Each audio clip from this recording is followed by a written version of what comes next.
Durante séculos, espantalhos foram erguidos em campos de todo o mundo. Seu propósito? Somente um: espantar as aves para impedi-las de roubar sementes e se alimentar de plantações que sempre foram o ganha-pão de muitos produtores rurais. Também chamado de homem-feno, o tal espantalho é composto principalmente de palha dentro de camisas e calças velhas.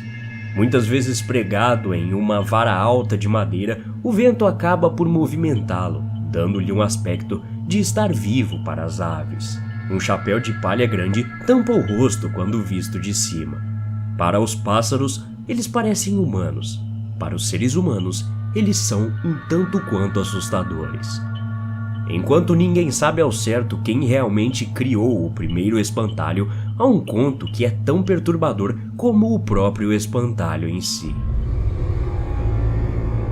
Sempre inovadores, os antigos egípcios usavam uma peça de madeira enorme coberta com uma rede para proteger seus campos de trigo de aves invasoras.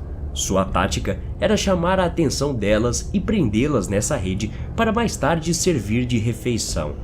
Entretanto, durante uma certa estação do ano, as colheitas renderam muito menos trigo do que os outros anos. Nesse momento, os egípcios temiam que haviam enfurecido os deuses de alguma forma e estavam sendo punidos. As aves então viraram fruto de adoração, tornando-se imediatamente protegidas no Antigo Egito, e aqueles que a caçavam e comiam seriam condenados à morte. Com as aves livres de serem caçadas, os egípcios então precisavam de formas de espantar mais eficazes. Foi assim que dezenas de espantalhos realistas foram colocados no meio das áreas de cultivo. A rede que prendia as aves em cima das peças de madeira foi substituída por um corpo flácido embrulhado em roupas humanas. Uma cabeça envolta em papiro descansava para um lado com 2 braços e 2 pernas penduradas. Durante anos, as aves invasoras evitavam os campos e as lavouras que consequentemente produziam trigo abundantemente.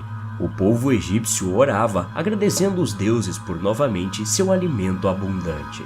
Até que finalmente, um trabalhador de campo egípcio descobriu a verdade aterrorizante por trás de tudo isso. Em um dia com ventos particularmente fortes, o envoltório em torno de uma das cabeças de espantalho, chicoteado pelo vento, caiu no chão, revelando o rosto morto de um homem conhecido por ter sido executado por caçar aves para alimentar sua família.